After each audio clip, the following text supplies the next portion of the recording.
Nabi Yunus. Ibu kenal Nabi Yunus? Di mana kenalannya? Sok tahu. Nabi Yunus itu ketika berdakwah kepada kaumnya yang bandel, memberikan peringatan mau beriman akan turun azab. Kapan Yunus? Akan. Kenapa mesti akan? Sekarang aja kalau mau saya tungguin. Kurang ajar betul ini umat. Akhirnya Nabi Nuh menghindar dengan perhitungan kalau azab tidak turun saya sudah jauh, meragukan janji Tuhan. Lalu naik kapal, dinaiki oleh Yunus, kapal mogok. Dicari siapa biang keroknya ini, diundi ternyata Yunus, sampai 3 kali diundi. Dibuanglah Yunus ke dasar laut, ditelan oleh ikan Nun atas perintah Allah. Telan itu Yunus, jangan pakai dikunyah, rusak urusan. Telan saja, simpan di perutmu. Dibawa oleh ikan Nun ke dasar lautan. Itu yang oleh Quran dikatakan bertemulah 3 macam kegelapan. Zulumatun salas, gelapnya tengah malam, gelapnya di dasar laut, gelapnya di dalam perut ikan. Itu namanya petang, mbahnya gelap. Di perut ikan itulah Nabi Nuh sadar akan kesalahannya. Allah meragukan janji Allah. Ia sujud di dalam perut ikan itu, membaca la ilaha illa anta subhanaka inni kuntu. Itu istighfarnya Nabi Yunus. Dibacakan istighfar begitu, ikan sakit perut pak. Di dasar laut kemana mau cari apotek? Dia naik ke permukaan, memuntahkan isi perutnya. Nabi Yunus keluar dengan selamat. Itu pun terjadi pada hari ke-10 bulan Muharram. Istighfar intinya itu. Itu amalan utama bulan Muharram, memperbanyak istighfar. Allah selamatkan Nabi Nuh dari bahtera banjir yang luar biasa 10 Muharram. Allah selamatkan Nabi Ibrahim dari pembakaran Raja Namrus 10 Muharram. Setelah Nabi Ibrahim itu menghancurkan berhala-berhala, Abrahat pulang mau ibadah, lihat Tuhannya berantakan, marah besar. Siapa yang menghancurkan Tuhan-Tuhan kita ini? Ada yang lapor, kami lihat Ibrahim. Tangkap. Belum ada bukti, tangkap dulu yang penting. Bukti belakangan. Tangkap. Wah, dikerahkanlah aparat. Tangkap Nabi Ibrahim. Disidang langsung oleh Abrahat, oleh Namrus maksud saya. Ibrahim, kau yang menghancurkan berhala-berhala kami ini, Tuhan-Tuhan kami. Siapa bilang? Ada yang lapor. Saya dengar nggak semua berhala itu hancur. Ada yang paling besar, angkat tangan, saya lihat ada kampak di tangannya. Barangkali yang besar itu iseng tuh, yang kecil-kecil dikampakin. Tanya aja sama dia, kamu gila? Kenapa? Masa kami disuruh nanya berhala?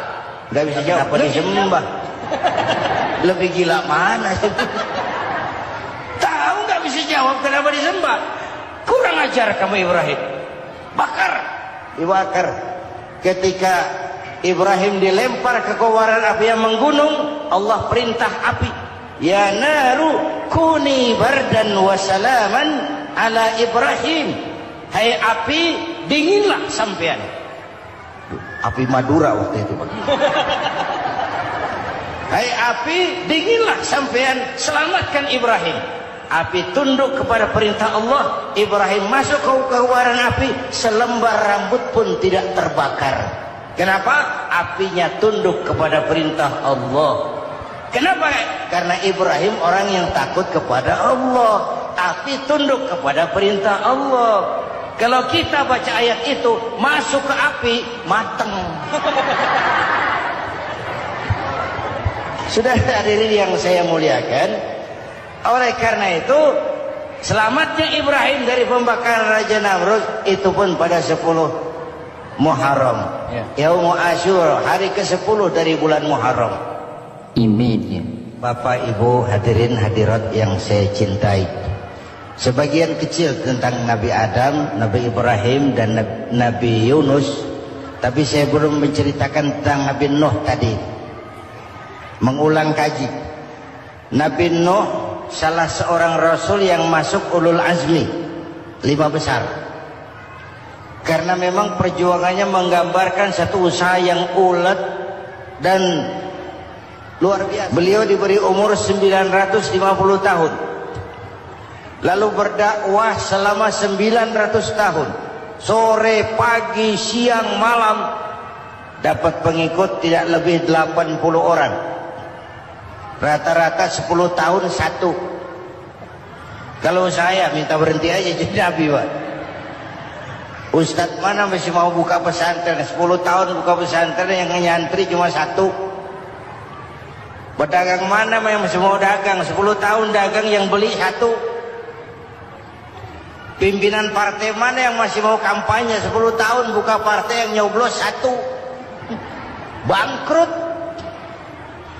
Umatnya bandel, kurang ajar, durjana, bajingan, tengik. Umatnya Nabi Nuh ini kalau diceramahi telinganya ditutup dengan tangannya. Nabi Nuh akhirnya rekes. Tuhan, siang malam saya berdakwah kepada umat ini. Tiap kali saya sampaikan dakwahmu, mereka tutup telinganya dengan tangannya. Alergi dengar ceramah. Apa itu ceramah? Non-profit. Saudara-saudara, jadi mau kamu gimana, Nuh?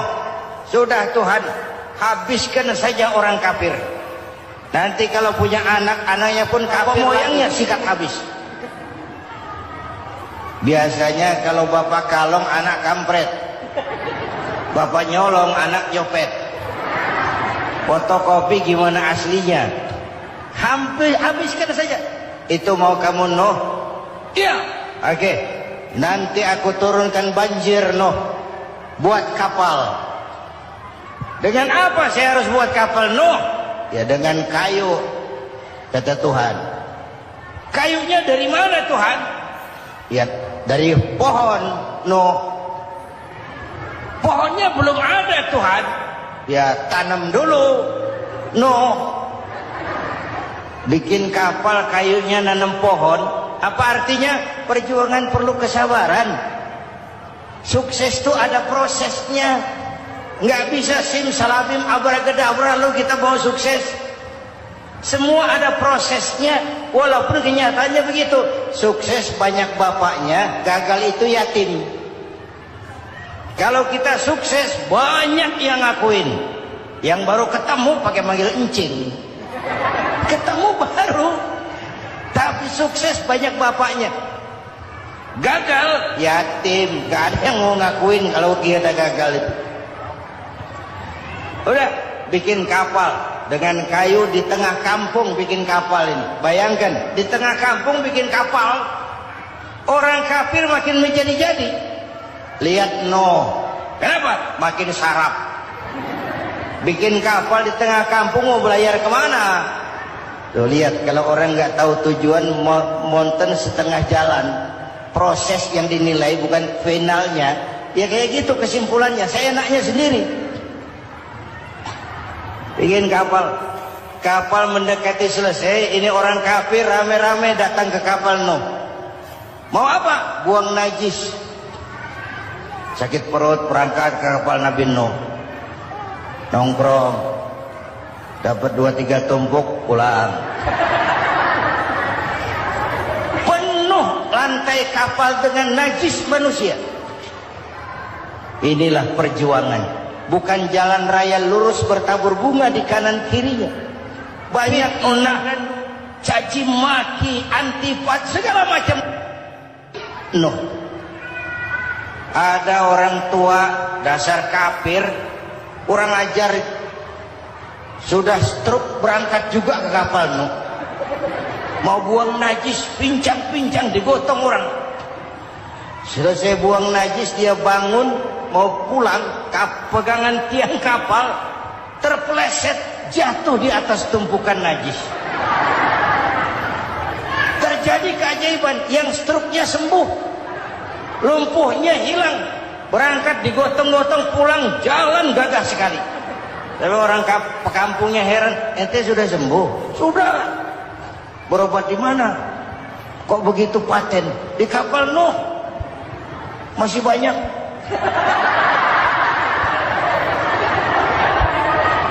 Oh, yang berasa perlu obat bawa rantang.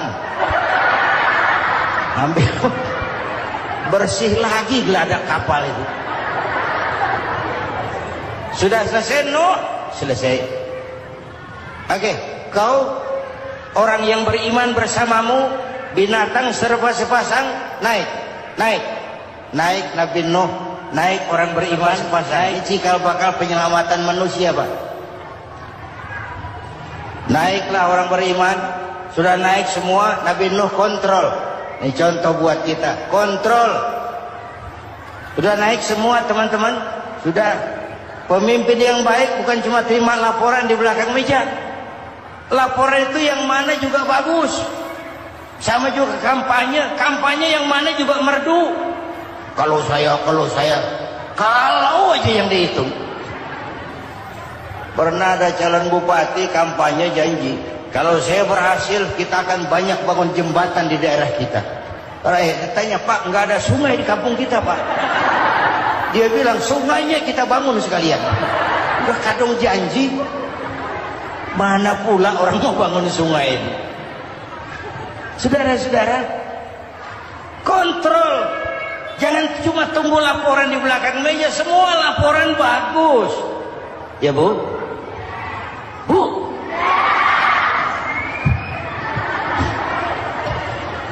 Nabi Nuh kontrol.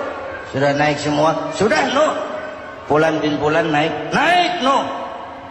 Paimin bin Tukijo naik. Kami lihat naik. Ada orang Jawa juga Kiai. Sudah kontrol.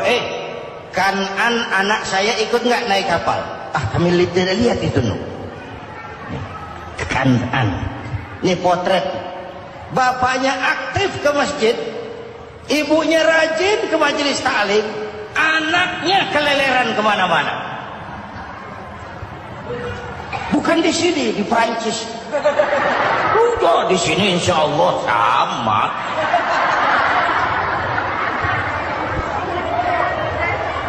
Nuh karena sayang anak, Nuh karena cinta anak, Nuh karena tanggung jawab anak, cari naik ke atas kapal. Lihat Kan'an, anak saya, nggak lihat Nuh. Turun ke ruang bawah, periksa lagi. Mang, ayah Kan'an di dia. Jamaah Tasik nih rupanya ditanya. Tuh ayah Mang. Ayah kemana ya budak itu? Turun ke bawah Kanan tuh. Orang nano roketo. Rombongan Jawa Tengah. Naik ke atas buritan. Dari buritan kelihatan ternyata Kanan tidak ikut naik kapal, kumpul di darat bersama orang kafir. Ini potret kita sekarang. Kumpul sama orang kafir, hanyut anak-anak kita, ditelan budayanya orang kafir, ditelan tradisinya orang kafir, ditelan pergaulannya orang kafir. Nuh karena sayang anak dari atas manggil. Dalam Quran dijelaskan itu. Karena Nabi Nuh di atas, Kanan di bawah, teriak, ya bunayyarkam ma'ana. Begitu dalam Quran ayatnya. Coba ini pakai gaya memanggil supaya kelihatan kegambar, kira-kira Nuh manggilnya begitu. Ini namanya gaya dakwah, Pak. Kalau ceritanya datar nggak menarik, maka Nuh memanggil Kanan, ya bunayyarkam ma'ana. Kata yang dengar, ini gaya orang manggil, ya bunayyarkam ma'ana. Kanan kesini naik kapal sama papi. Dan di bawah itu nggak mau papi, John di sini saja. Kata Nuh, jangan nak, Allah sedang murka, akan turun banjir. Kalau datang banjir papi, sa'awi ila jabalin yaksimuni minal ma', Saya akan naik ke gunung tinggi yang bisa menyelamatkan saya dari banjir. Kan'an naik ke gunung, gunung dihantam banjir, Kan'an mati. Sampai sekarang. Yang kelima, Nabi Musa, kisah Muharramnya ini. Lahir dalam kondisi yang sulit. Karena Fir'aun mimpi akan lahir seorang anak dari keturunan Bani Israel yang akan menghancurkan kerajaannya. Kata Fir'aun, sudah lahir belum anaknya? Belum. Kalau gitu mulai malam ini laki-laki dilarang bergaul sama istrinya. Semua perempuan hamil di bawah pengawasan negara. Mulai hari ini kalau lahir anak laki-laki terutama Bani Israel, penggal. Satpol PP disiapkan. Udah ada kayaknya. Ada. Patroli. Bayangkan, nah Fir'aun itu bikin undang-undang seenaknya sendiri. Apalagi merasa kekuasaannya dalam ancaman. Penguasa manapun kalau merasa dalam ancaman, panik. Padahal kekuasaan itu kayak harimau. Makin lama ditaiki, makin sulit turun. Kenapa? Karena macannya makin lapar.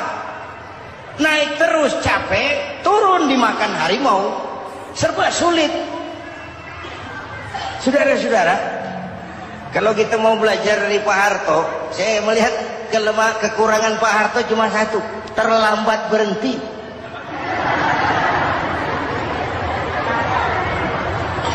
Terlambat berhenti. Di sekelilinginya banyak tukang-tukang jilat, tukang-tukang semir. Pak, kalau tidak ada Bapak kami bagaimana, Pak? Bapak Ibu hadirin yang saya hormati, tapi kehendak Allah terjadi. Lahirlah Musa. Bayinya dihanyutkan di sungai Nil. Bayi sudah menderita, dihanyutkan di sungai Nil. Dan akhirnya besar di lingkungan istana Fir'aun. Diriwayat oleh Ratu Aisyah, perempuan Fir'aun. Setelah mulai berjuang, terjadilah itu. Musa dan pengikutnya dikejar oleh Fir'aun. Sampai di tepi laut, Allah wahyukan Musa, lempar tongkatmu ke laut. Dalam kondisi darurat, mukjizat tiada jalan. Kondisi darurat. Kalau tidak, mukjizat itu maunya Allah, bukan maunya Nabi. Nabi nggak kuasa. Allah yang mau. Tapi hidup Nabi bukan mukjizat, manusiawi. Tidak mentang-mentang ada mukjizat tongkat, tiap sulit main tongkat. Nggak usah berjuang kalau begitu. Itu darurat menyelamatkan umat. Tongkat dilempar ke laut, laut terbelah. Laut terbelah. Itu secara visualnya bisa kita lihat dalam film The Ten Commandments. Udah nonton belum?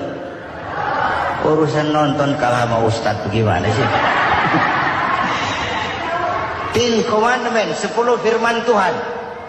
Tekniknya bagus tuh. Bagaimana laut terbelah. Musa lewat. Fir'aun mengejar. Musa sampai di ujung sana, Fir'aun masih di sama tengah perjalanan. Laut nutup kembali. Laut menutup kembali, Fir'aun tenggelam. Cengap-cengap di lautan. Begitu nafas sampai di tenggorokan, Fir'aun sambil cengap-cengap itu, amantu bi Rabbi Musa wa Harun. Duh, kalau begini mah saya juga percaya sama Tuhannya Musa. Malaikat maut jengkel, goblok loh. Terlambat sekarang. Ditenggelamin terus. Modar. Musa selamat. Fir'aun mati. Jenazahnya, jasadnya terdampar di pinggir laut. Beberapa waktu kemudian ditemukan di balsam, diawetkan. Itu sesuai janji Quran. Wa kadzalika nunajjika bi badanika litakuna liman khalfaka ayat. Kami selamatkan badan kamu agar jadi pelajaran bagi orang-orang sesudah kamu nanti. Janji Quran tepat. Janji itu 14 abad yang lalu. Jasad Fir'aun ditemukan, dimumi, diawetkan, dibalsam di bawah nama Pharao Ramses II. Sekarang tersimpan di Museum Negara di Mesir. Kapan-kapan nanti ibu main ke Mesir, mampir. Naik ojek paling berapa itu? Oh, orangnya tinggi, hidungnya mancung, pokoknya pantaslah jadi Fir'aun. Selamatnya Musa di kejaran Fir'aun di ujung sana itu terjadi pada hari ke-10 bulan Muharram, yang oleh orang Nasrani diperingati dengan hari raya Paskah. Mereka melaksanakan puasa, mensyukuri nikmat keselamatan dari kejaran Fir'aun. Makanya kalau kita ikut puasa di bulan Muharram, bukan mengikuti syariatnya Nasrani, salah. Karena Nabi mengajarkan, itu sumbernya. Bukan ikutan sama ibadahnya Israel. Tapi memang agama ini kan merupakan mata rantai. Datang Rasul baru melengkapi Rasul sebelumnya, datang Rasul baru melengkapi Rasul sebelumnya. Mata rantai yang berkaitan. Setelah Muhammad selesai, selesailah tugas Nabi dan Rasul. Selesailah misi Nabi dan Rasul. Tidak ada Nabi lagi sesudah Nabi Muhammad. Itu harga mati, titik. Gak ada kompromi. Siapapun sekarang ini datang ngaku jadi Nabi, wajib tidak percaya. Wajib tidak percaya. Tapi kaitannya memang, kita bilang Nasrani, orang bahasa Arab, bahasa Ibraninya Nazaret, Nasiroh, Nazaret, itu beda dialek. Kita Daud, dia David.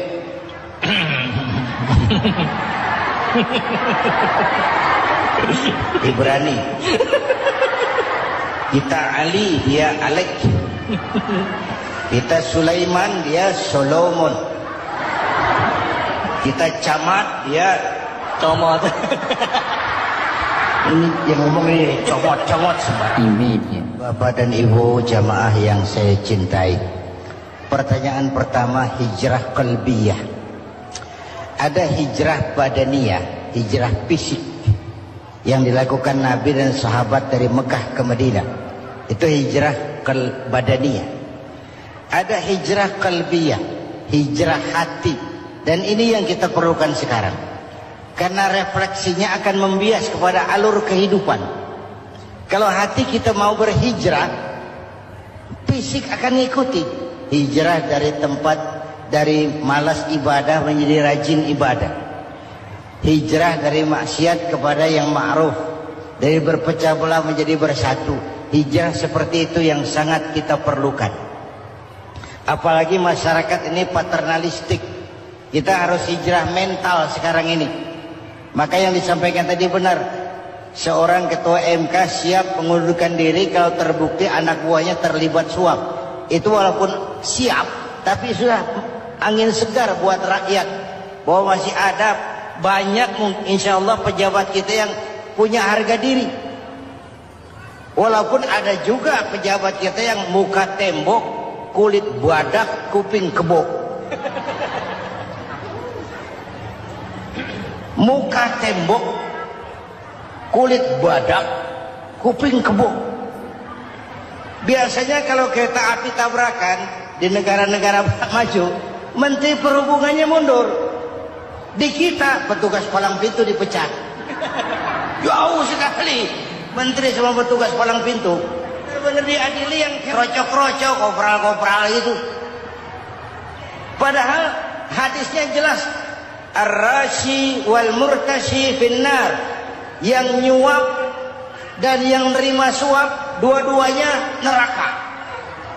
Kasus potret belakangan ini, yang nerima suap, yang diuber, yang nyuap aman, yang nyuap aman,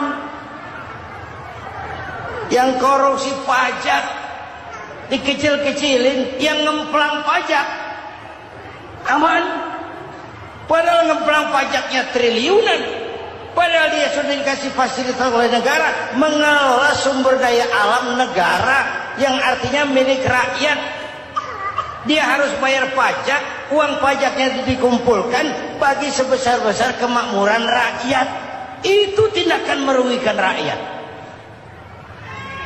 Karena itu betul, saya setuju hijrah qalbi yang perlu kita lakukan sekarang. Hijrah hati. Kita ini bangsa Indonesia, seperti timnas. Timnas sekarang anak-anak muda sudah berani pakai baju PSSI. Iya. Kenapa? Menang. Coba kalau kalah terus, nanti menang. Tapi bangsa Indonesia itu memang seperti timnas, namanya kesebelasan. 11 orang. Walaupun ada pemain bintang ya ada presiden, gubernur, menteri, itu bintang-bintang. Tapi bintang baru ada artinya kalau dibantu 10 pemain yang lain. Cristiano Ronaldo. Siapa itu? Penyerang tengah Real Madrid. Bintang. Lionel Messi. Siapa lagi? Barcelona. Bercelana.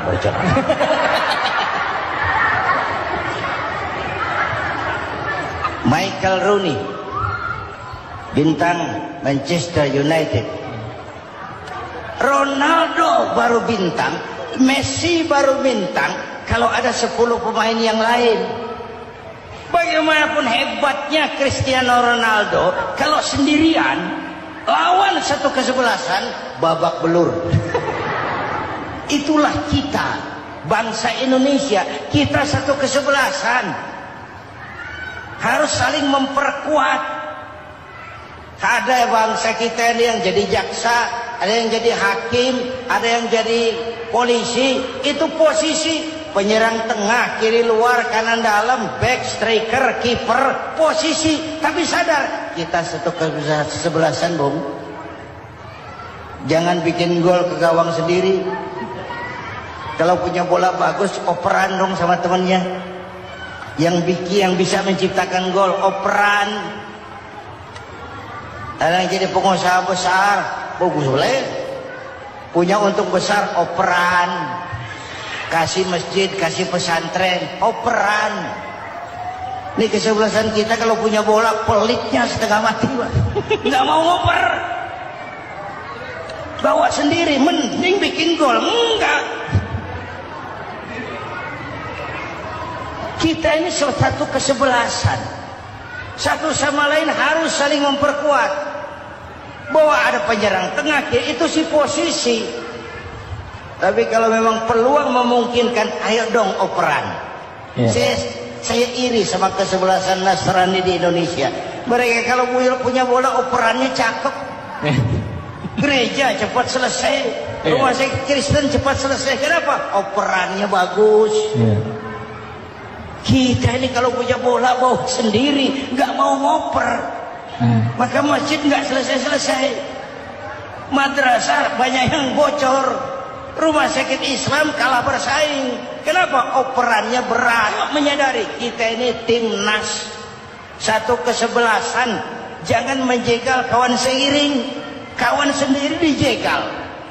Sudah musuh terlalu kuat, gawang sendiri dijebol. Akhirnya terbalik kita ini.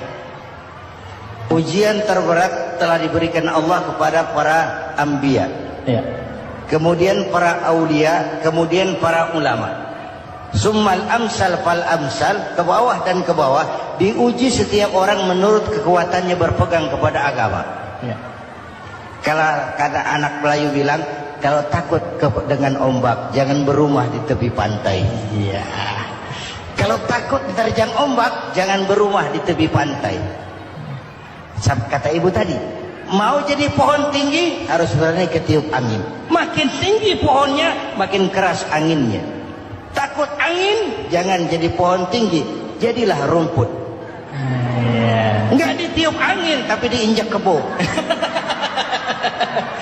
Apa yang enggak ada resikonya? Apa yang enggak ada resikonya? Semua nabi, ada yang dihantam kekuasaan yang arogansi. Ibrahim berhadapan dengan Abrahat, Namrud. Musa berhadapan dengan Fir'aun. Ada yang diuji dengan berhadapan umat yang sangat kurang ajar. Ada yang diuji dengan gosip yang dahsyat. Digosipi sama Zulaikha itu. Nabi Yusuf. Nabi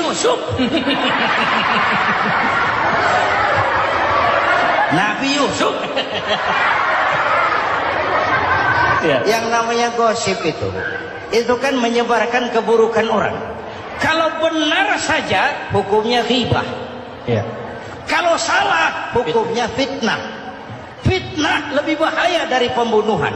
Benarnya ghibah, salahnya fitnah. Saudara hadirin yang saya hormati, jadi resiko itu biasa. Tidak ada yang tanpa resiko. Kalau takut ombak, jangan berumah di tepi pantai.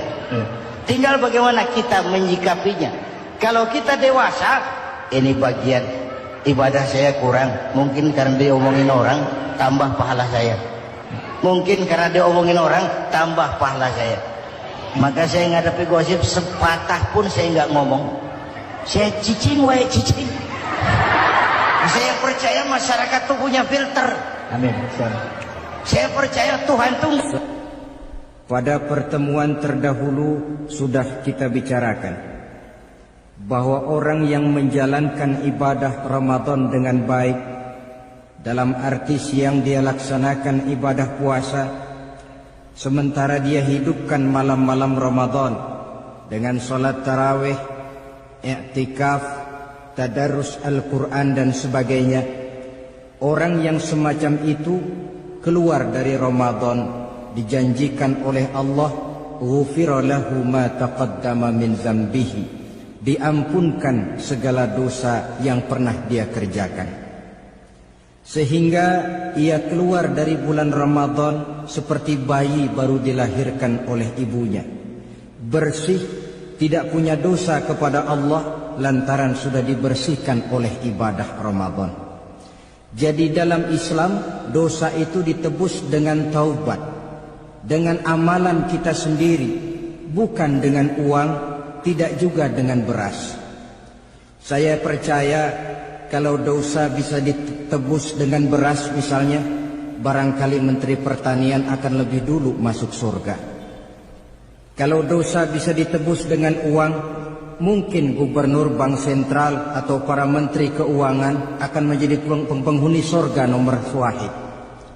Dalam Islam dosa ditebus dengan taubat kepada Allah. Orang yang melaksanakan ibadah dengan baik di bulan Ramadan, keluar Ramadan, masuk 1 Syawal seperti bayi baru dilahirkan oleh ibunya. Pantas dia mengucapkan minal aidi, semoga kami termasuk orang yang kembali kepada fitrah, suci, bersih. Dia rayakan hari itu, hari di mana dia kembali kepada kesucian. Itulah hakikat daripada Idul Fitri. Dengan kata lain, Idul Fitri ini tidak bisa dilepaskan kaitannya dengan ibadah Ramadan. Hanya oleh karena kita melaksanakan ibadah Ramadan, maka kita rayakan Idul Fitri. Dengan bahasa yang lebih langsung, sebenarnya yang berhak merayakan Idul Fitri mereka yang mengisi Ramadan dengan kegiatan ibadah. Saudara-saudara kaum muslimin yang berbahagia, lalu bagaimana prosesnya? Yang pertama, manakala datang senja akhir Ramadan, wajiblah kita mengeluarkan zakat fitrah. Sebab Rasulullah sallallahu alaihi wasallam bersabda, "Saumul 'abdi mu'allakun ma baina as-sama'i wal ardi hatta yuaddiya shadaqatal fitri." Sesungguhnya puasa seorang hamba bergantung antara langit dan bumi, yakni belum diterima oleh Allah sampai dia mengeluarkan zakat fitrahnya. Memang boleh mengeluarkan zakat fitrah itu sejak awal Ramadan. Itu waktu yang dibolehkan. Jadi saudara tidak mau sibuk begitu 2 hari puasa lalu bayar zakat fitrah, boleh. Tetapi waktu yang wajib sejak terbenam matahari akhir Ramadan. Waktu yang terbaik untuk membayar zakat fitrah selesai sholat subuh sebelum orang berangkat melaksanakan sholat Idul Fitri. Waktu yang makruh setelah orang selesai sholat Idul Fitri lalu baru bayar zakat fitrah, makruh di situ. Sedangkan waktu yang haram apabila matahari terbenam pada hari raya tanggal 1 Syawal baru mau bayar zakat fitrah, sudah haram hukumnya. Jadi diawali dengan membayar zakat fitrah, dan ini merupakan realisasi daripada latihan puasa, cinta kepada fakir miskin. Orang bilang kan bulan Ramadan itu katanya bulan latihan. Kata orang Jawa, month of training. Bulan latihan. Apa sih perlunya latihan? Kalau PSSI masuk latihan, tentu keluar latihan mainannya makin bagus. Elias Pikal masuk latihan, keluar latihan gaya tinjunya makin hebat. Itu perlunya latihan. Kalau latihan tiap hari tapi main kalah terus, orang kan bilang buat apa latihan kalau main kalah terus. Kita muslimin selama Ramadan sebulan penuh masuk latihan. Latihan sabar, latihan jujur, latihan disiplin, latihan sederhana, latihan mengendalikan nafsu. Berhasil atau tidaknya latihan itu kelihatan dalam gaya hidup kita sesudah keluar Ramadan. Kalau tidak, Ramadan sabar, habis Ramadan habis sabarnya.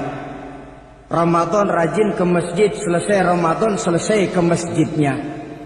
Ramadan rajin baca Quran, selesai Ramadan selesai rajinnya. Itu pertanda latihan tidak berhasil.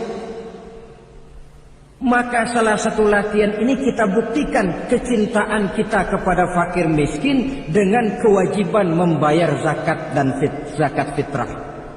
Ya Allah, sudah saya rasakan bagaimana tidak enaknya lapar dan haus. Sudah saya rasakan bagaimana tidak enaknya penderitaan orang-orang fakir dan miskin yang tiap hari kelaparan dan kehausan. Sebagai pertanda, ya Allah, saya keluarkan zakat fitrah ini untuk orang-orang fakir dan miskin. Itu kita keluarkan pada saat matahari akhir Ramadan terbenam. Masuk malam pertama bulan Syawal. Malam takbiran kalau istilah di kampung kita ini. Allah Subhanahu wa taala dalam Al-Qur'an menjelaskan, "Walitukmilul iddata." Hendaklah engkau sempurnakan jumlah bilangan hari puasamu, berpuasa sebulan penuh. 30 hari atau lebih sering 29. Bila sudah sempurna hari puasa itu, walitukabbirullah, hendaklah engkau agungkan Allah. Hendaklah engkau bertakbir. Oleh karena itu disunahkan menghidupkan malam 1 Syawal, malam hari raya Idul Fitri itu dengan memperbanyak takbir. Sejak matahari terbenam selesai sholat maghrib, kita kumandangkanlah kalimat takbir itu dari rumah ke rumah, dari surau ke surau, dari masjid ke masjid, dari kampung ke kampung, pertanda rasa syukur kita yang tiada terhingga kehadirat Allah Subhanahu wa taala, Tuhan yang Maha Esa dan Maha Kuasa. Entah kenapa bila matahari akhir Ramadan terbenam, datang malam 1 Syawal, berubah perasaan kita. Sedih menjadi gembira, sukar menjadi mudah, hati yang tadinya digenangi air kebencian berubah menjadi hati yang penuh dengan cinta kasih kepada sesama. Kumandang takbir bagi orang-orang yang hidup tinggal di rantau, mengingatkan dia kepada kampung halamannya. Terkenang dia sungai tempat dia mandi, lapangan tempat dia bermain. Oi kampuang nan jauh di mato katanya.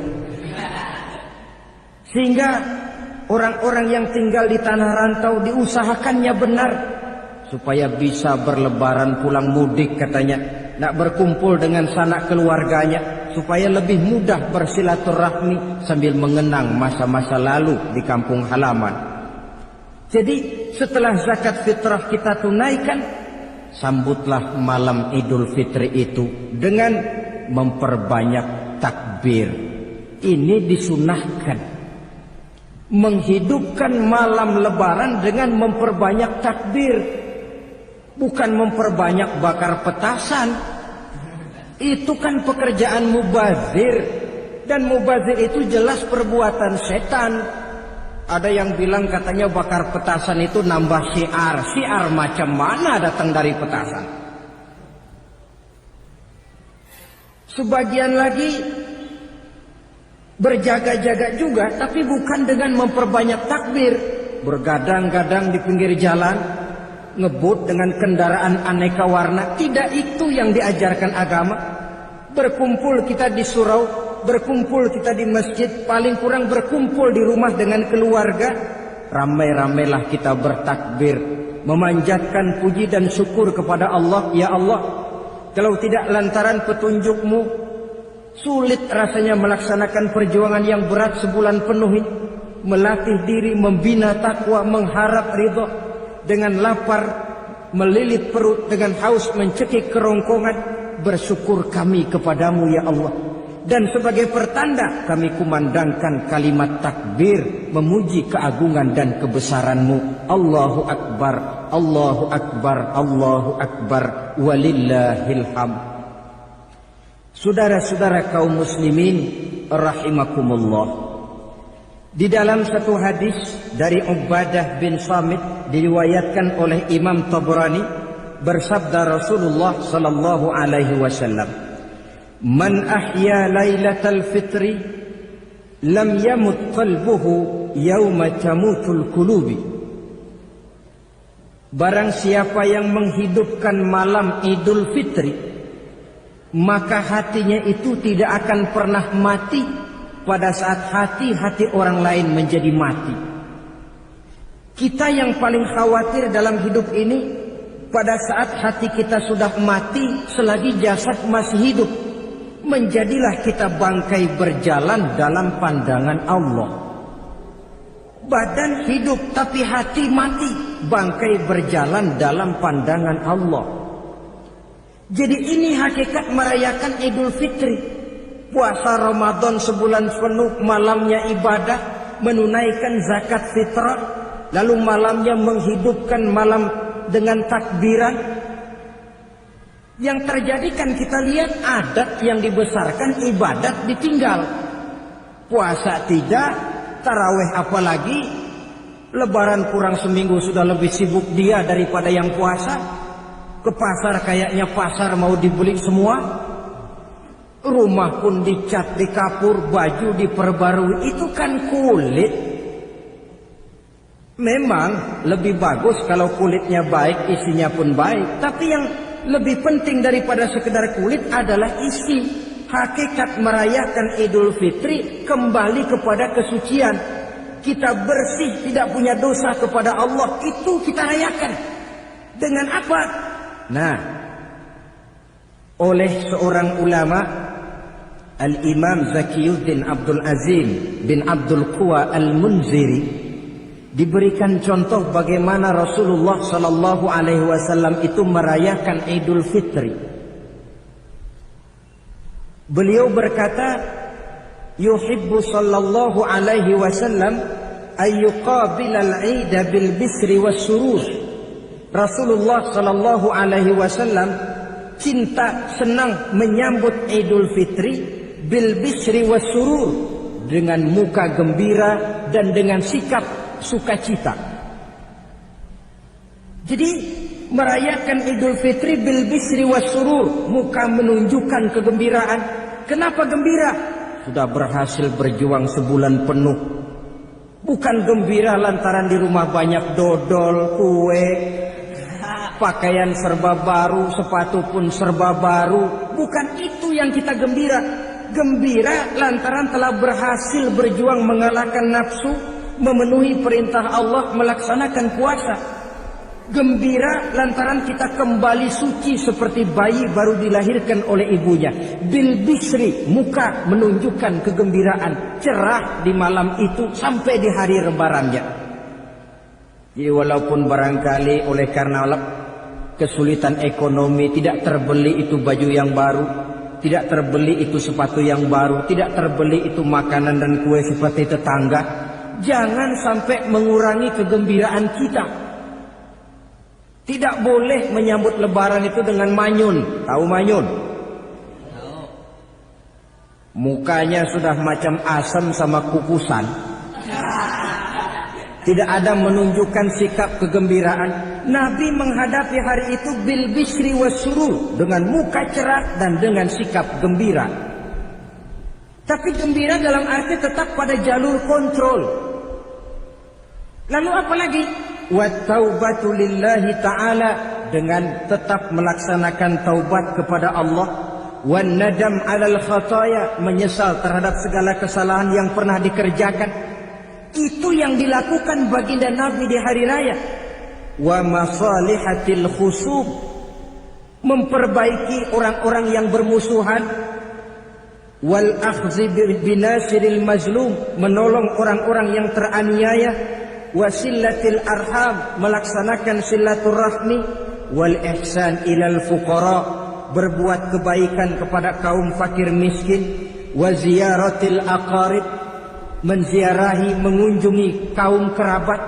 Itu hakikat di dalam melaksanakan Idul Fitri. Jadi jangan terbalik, sudah merasa baju baru, ini kan lebaran, merdeka. Kalau kemarin Ramadan kita dikekang, tidak boleh begini, tidak boleh begitu, sekarang sudah keluar Ramadan, merdeka. Lalu dirayakannya Idul Fitri dengan bermabuk-mabukan, dengan judi, dengan perbuatan zina. Itu sama saja dengan baju baru habis dicuci sudah diceburin lagi ke dalam comberan. Ini kan ibarat baju masuk Ramadan dicuci sebersih-bersihnya, keluar Ramadan masuk lebaran tetaplah berusaha menjaga kebersihan itu. Kalau ditinggalkan Ramadan merasa merdeka, melemparkan lagi diri ke lembah dosa, sama saja baju yang sudah putih, bersih, ditriska bagus-bagus, tapi lalu dilemparkan lagi ke dalam comberan. Na'udzubillah min zalik. Saudara-saudara kaum muslimin yang berbahagia, jadi setelah zakat fitrah kita bayar, hidupkan malam Idul Fitri itu dengan mengumandangkan kalimat takbir. Lalu bila datang sholat subuh di pagi hari pertama bulan Syawal, kita laksanakanlah sholat subuh itu berjamaah. Jangan sampai terbalik, saking kepengennya sholat Idul Fitri, subuhnya enggak. Ini kan sama saja kata orang nyari jarum kapak hilang. Tak membela yang sunnah, yang wajib disia-siakan. Sholat Idul Fitri itu sunnah saja hukumnya, sholat subuh wajib. Masakan yang wajib kita tinggalkan, lalu yang sunnah kita kejar-kejar? Terbalik tentunya. Lalu manakala usai kita sholat subuh masih mengumandangkan takbir, bersiap-siaplah kita untuk berangkat menunaikan sholat Idul Fitri.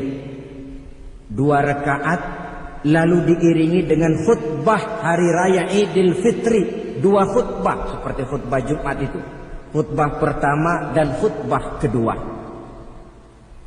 Kalau selesai melaksanakan sholat Idul Fitri, maka kembalilah kita ke rumah dengan suasana gembira. Untuk apa? Untuk berhalal bihalal.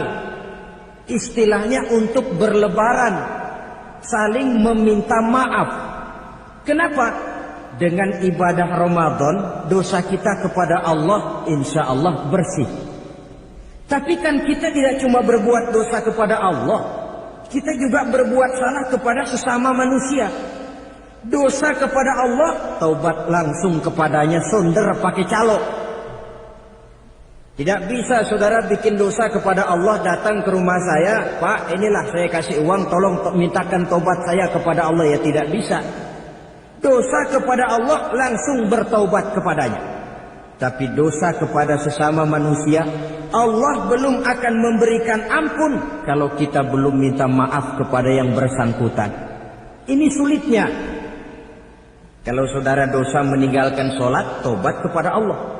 Tapi kalau dosa kepada sesama manusia, saudara mencuri sendal orang, cara taubatnya bagaimana? Pertama menyesal kenapa mencuri. Yang kedua berjanji tidak akan mencuri lagi. Yang ketiga meninggalkan perbuatan mencuri. Dan yang keempat sendal orang pulangin. Tidak bisa saudara mencuri sendal, Tuhan taubat, nggak lagi-lagi nyolong sendal, tapi sendal orang dibekap terus, nggak dipulang-pulangin, ya tidak termasuk taubat itu.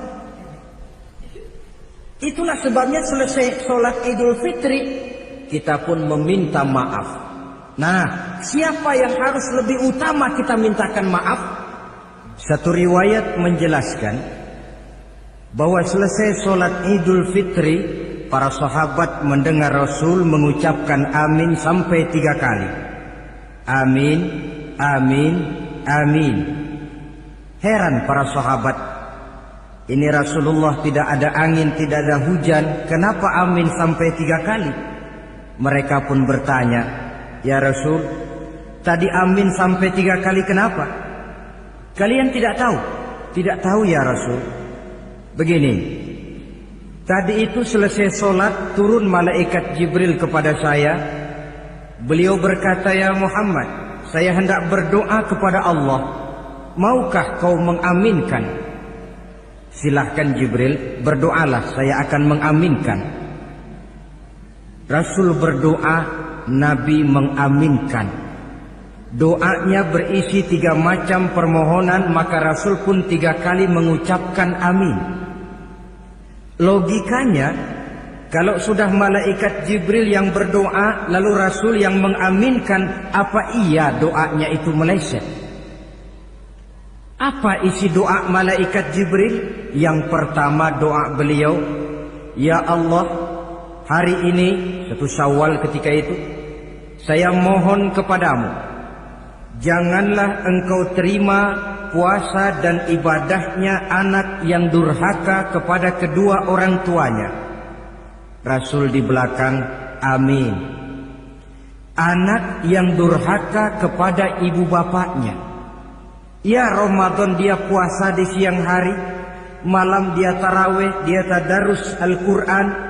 Kalau sudah durhaka kepada ibu bapaknya, ibadahnya didoakan oleh malaikat Jibril, diaminkan oleh Rasul agar tidak diterima oleh Allah Subhanahu wa ta'ala. Sebab itu manakala usai sholat Idul Fitri, pulang kita ke rumah, bersimpuhlah kepada ibu bapa, meminta maafnya, meminta ridhonya. Ibu kita yang telah mengandungkan kita, melahirkan kita antara pilihan hidup dan mati. Bapak yang pergi pagi pulang sore, peras keringat banting tulang untuk mendidik dan membesarkan kita. Demi setelah kita yang anak ini jadi orang, kadang-kadang lupa kacang akan kulitnya. Bagaimanapun tinggi status sosial seorang anak, bagaimanapun banyak gelar di sandangnya, bagaimanapun kayanya dia, kalau sudah durhaka kepada kedua orang tuanya, alamat hidup tidak akan memperoleh keberkahan. Doa malaikat Jibril yang kedua, ya Allah, hari ini saya mohon kepadamu, jangan engkau terima puasa dan ibadahnya suami istri yang tidak saling memaafkan.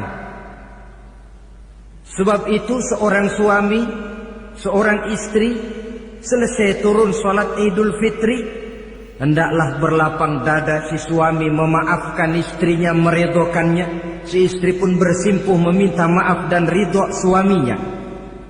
Istri yang durhaka kepada suaminya. Sebab itu tidak heran kalau Rasul dalam satu hadis pernah menjelaskan, ayyumma imra'atin matat wa zawjuha anha radin illa dakhalatil jannah. Kalau ada seorang perempuan meninggal dunia, suaminya ridho kepadanya, itu perempuan akan masuk surga. Ini artinya Kalau seorang perempuan meninggal, suaminya tidak ridho kepadanya, biar dia tukang sholat, biar dia ahli puasa, biar dia hadir di majelis taklim manapun, meninggal tidak diridhoi suaminya, pintu surga belum dibukakan sampai suaminya ridho kepadanya. Saudara kaum muslimin rahimakumullah, harta adalah amanat dan akan kita pertanggungjawabkan. Allah melebihkan rizki sebagian kita dari yang lain agar kita saling tolong menolong, bantu membantu. Nabi janjikan, siapa yang meringankan beban saudaranya muslim di dunia, Allah akan meringankan bebannya di akhirat nanti. Sebuah jaminan dari baginda Nabi. Si orang yang kita bantu barangkali tidak bisa membalas, Allah yang akan membalas lewat jalan lain yang tidak pernah kita sangka-sangka. Selalu berusaha menyimpan sesuatu yang bisa membawa manfaat, baik untuk dirinya, untuk anak cucunya, maupun untuk keluarganya, untuk masa kini dan masa depannya. Kadang simpanan itu berbentuk uang, kadang berupa tanah, lain saat berbentuk pabrik, dan lain sebagainya. Sementara masa depan yang paling pasti adalah akhirat. Jika untuk masa depan dunia kita rela memeras keringat, membanting tulang, pergi pagi dan pulang petang, menyimpan uang, menyimpan tanah, menyimpan pabrik, pernahkah kita merenung jika satu saat kiamat datang, kita dibangkitkan dari kubur masing-masing, berdiri di padang mahsyar untuk mempertanggungjawabkan seluruh kegiatan hidup kita di dunia ini, lalu kita akan menuju ke alam akhirat. Sudahkah kita mempunyai simpanan untuk akhirat kita? Pada pertemuan kali ini saya ingin menyampaikan sebuah hadis di mana Rasulullah sallallahu alaihi wasallam bersabda, "Arba'un min kanzil jannah." Simpanan surga ada 4 macam. Yang pertama, ikhfa'us sadaqah, menyembunyikan sedekah. Saudara-saudara kaum muslimin, sebagaimana yang kita maklum bahwa Allah Subhanahu wa taala melebihkan sebagian rezeki dari kita terhadap yang lain. Ada yang kaya, ada yang setengah kaya, ada yang miskin, ada yang setengah miskin, dan selanjutnya. Ada yang gajinya kecil tapi penghasilannya gede. Ada yang penghasilannya gede tapi nggak punya gaji. Ada juga yang memang gajinya gede dan penghasilannya gede. Kelebihan rezeki merupakan sunnatullah dan tidak harus membuat kita merasa lebih dari yang lain. Bahkan sebaliknya, kelebihan itu harus membuat kita ringan tangan untuk menolong mereka yang memang memerlukan pertolongan. Kalau saudara diberikan ilmu, maka pertanyaan akhirat cuma satu: ilmumu kau amalkan untuk apa? Kalau saudara diberikan umur yang panjang, pengadilan akhirat juga bertanya satu: umurmu kau habiskan di mana? Tapi kalau saudara diberikan harta, pengadilan akhirat akan bertanya dua: hartamu kau dapat dari mana, kau belanjakan kemana? Dari mananya ditanya, dan kemananya juga ditanya. Oleh karena kita akan dimintakan pertanggungan jawab, maka amanah yang bernama harta ini harus kita gunakan dengan sebaik-baiknya. Ada penggunaan yang merupakan kewajiban, itu zakat namanya. Ada penggunaan yang sewaktu-waktu, itu infak namanya. Ada yang lebih sewaktu-waktu lagi, dan itu sedekah namanya. Zakat dia terikat oleh haul dan nisab, oleh putaran batas waktu dan ukuran dari harta itu sendiri. Sedangkan infak terikat oleh situasi dan kondisi perekonomian seseorang. Sedangkan sedekah tidak terikat dengan apapun. Dalam kondisi seperti apapun kita bisa melakukan sedekah dengan yang terkecil sekalipun. Sampai-sampai Rasulullah sallallahu alaihi wasallam mengajarkan, la tahqiranna minal ma'rufi syai'an walau an talqa akhaka biwajhin talik. Atau ada hadis, tabassumuka fi wajhi akhika laka shadaqah. Senyumanmu kepada temanmu adalah sedekah. Jadi untuk melakukan sedekah tidak harus dalam berbentuk uang. Dengan ilmu kita bisa sedekah, dengan tenaga kita bisa bersedekah, dengan pikiran kita bisa bersedekah, bahkan senyum kepada teman itu pun sedekah. Jadi kalau sedekah dengan uang memang belum punya uang, nyengir aja banyakin. Itu asal pada tempatnya, jangan lalu ketemu tiang listrik cengengesan. Tentu tidak pada tempatnya dan tidak wajar.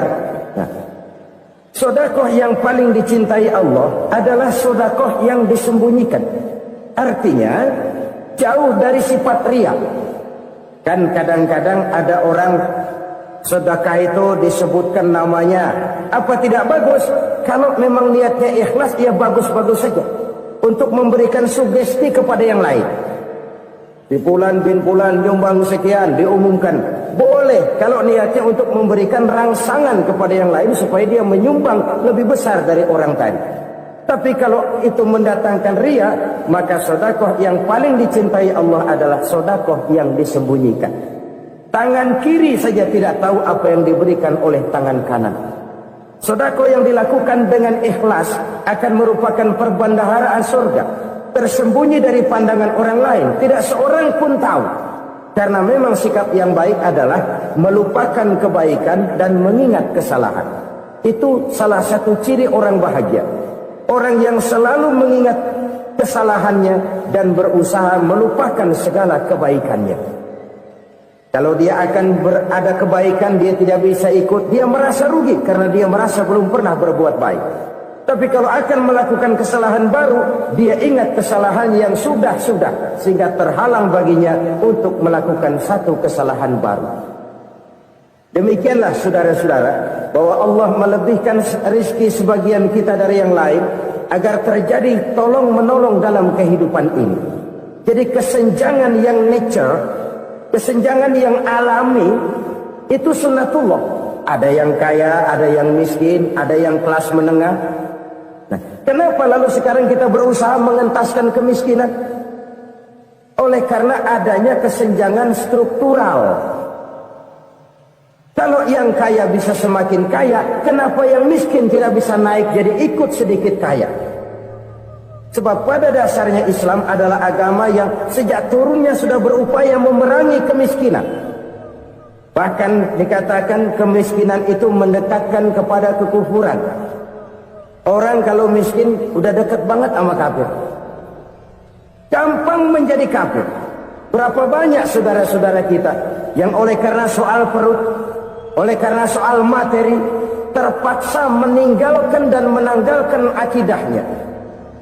Menjual petunjuk yang diberikan Allah dengan hak kesenangan dunia yang cuma sebentar ini. Na'udzubillah, thumma na'udzubillah. Jadi makin kita sembunyikan satu sedekah, semakin banyak perbendaharaan kita di surga. Sedekah yang paling dicintai Allah adalah sedekah yang disembunyikan. Malahan ada seorang sufi, dia punya kebiasaan kalau pergi sholat Jumat dia bawa uang, itu uang dia taruh di bawah tikar masjid. Dia niat sedekah kepada siapa saja yang nemuin itu duit. Maksudnya apa? Supaya yang nemuin nggak tahu siapa yang punya duit. Demikian dia saking ingin menyembunyikan sedekahnya. Karena sifat riya itu bisa memakan amal kita sendiri. Riya itu termasuk menyebut-nyebut kebaikan kita. Orang yang suka nepuk dada, sedikit-sedikit ngitungnya kalau nggak gua. Tuh kalau nggak gua tuh. Tuh yang belah situ, kalau nggak gua, kalau nggak gua. Iya, kalau nggak lu kenapa emang? Orang yang suka menepuk jasad, tuh biasanya memang begitu, saudara-saudara. Kalau perang lagi berkecamuk, orang nggak sempat ngaku jadi pahlawan. Tapi begitu perang selesai, yang kagak kenal bedil ngaku pahlawan, mas. Itu sesuatu yang biasa. Oleh karenanya, orang-orang yang ikhlas dalam bersedekah, disembunyikannya sedekah itu Allah cinta betul. Malahan ada hadis memberikan jaminan, inna sadaqatal mar'il muslimi tazidu fil umri wa tadfa'u mitatas su'i. Sesungguhnya sedekahnya seorang mukmin tazidu fil umri, bisa menambah umur panjang, wa tadfa'u mitatas su'i, dan menyelamatkan manusia dari mati secara su'ul khatimah. Jadi siapa yang kepingin panjang umur, banyaklah sedekah. Yang bosan hidup, pelit terus. Sedekah menambah panjang umur dan menyelamatkan manusia dari mati secara su'ul khatimah. Pak, katanya umur itu nggak bisa ditambah, nggak bisa dikurangin. Kapan? Kalau ajal sudah datang.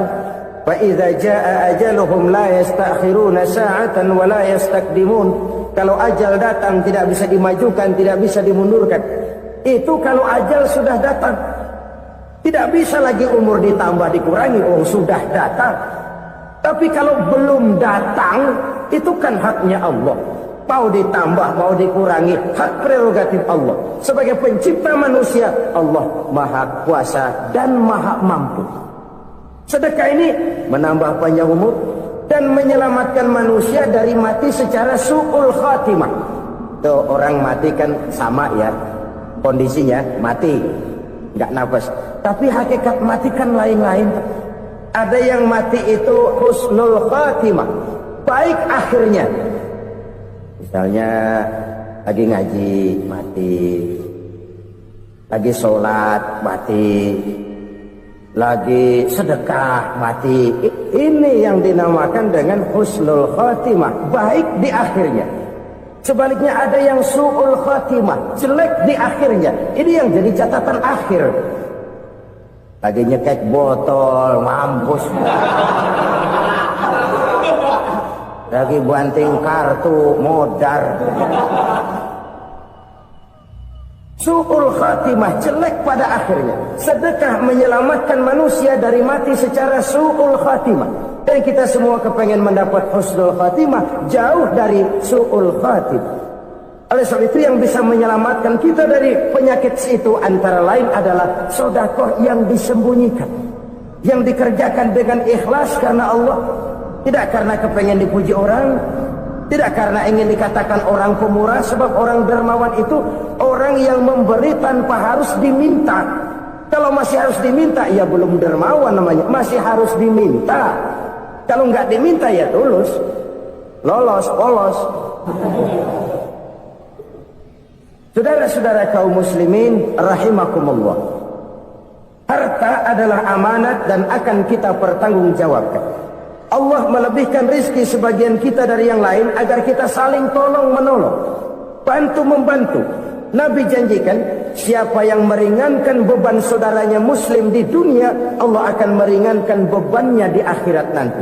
Sebuah jaminan dari baginda Nabi. Si orang yang kita bantu barangkali tidak bisa membalas, Allah yang akan membalas lewat jalan lain yang tidak pernah kita sangka-sangka. Ada orang tanya, Pak, ini ada orang nyumbang masjid sambil marah-marah, gimana? Saya bilang sumbangannya aja ambil, marahnya jangan. Marahnya jangan diambil, itu urusan dia. Saudara-saudara kaum muslimin rahimakumullah, umat Islam ini kan umat yang punya potensi besar. Kadang kita merenung, kenapa kadang-kadang pembangunan masjid kok lambat sekali? Kalau hotel hari ini peletakan pertama, bulan depan peresmian. Supermarket hari ini peletakan batu pertama, minggu depan peresmian. Tapi kalau sudah yang namanya masjid, kadang-kadang peletakan batu pertama sekaligus jadi batu terakhir. 3 tahun, 4 tahun, campur nebar jalak di jalanan, duit dijaring kayak ikan sepat. Apa tidak ada orang Islam yang kaya? Banyak. Apa tidak ada pengusaha muslim yang jadi konglomerat? Ada. Lalu yang belum banyak itu yang komit terhadap nilai-nilai agamanya. Akhirnya kita jatuh jadi umat yang lemah, Belum ada pengusaha konglomerat muslim buka pabrik supermi cap beduk misalnya, umpamanya atau pabrik kecap cap sorban, supaya identitas keislamannya sedikit kelihatan. Kita jatuh jadi umat yang lemah karena potensi tidak terinventarisir dengan baik. Kita ini ibarat kompor yang cuma matengin nasi orang lain. Potensi kita dimanfaatkan oleh orang lain. Ukhuwah Islamiyah kita baru terbatas kepada silaturahmi. Ukhuwah di bidang ekonomi kita lemah, ukhuwah di bidang kebudayaan kita lemah, apalagi ukhuwah di bidang politik kita lebih rapuh lagi. Padahal ukhuwah itu adalah totalitas kehidupan manusia, menyangkut ipolek sosbud, memerlukan nilai-nilai ukhuwah. Jadi oleh karena itu mari kita menyadari di dalam harta kita, walaupun kita yang cari, pergi pagi, pulang sore, peras keringat, banting tulang, di sana ada harta anak yatim, di sana ada hak masjid, di sana ada hak pesantren, di sana ada hak jihad.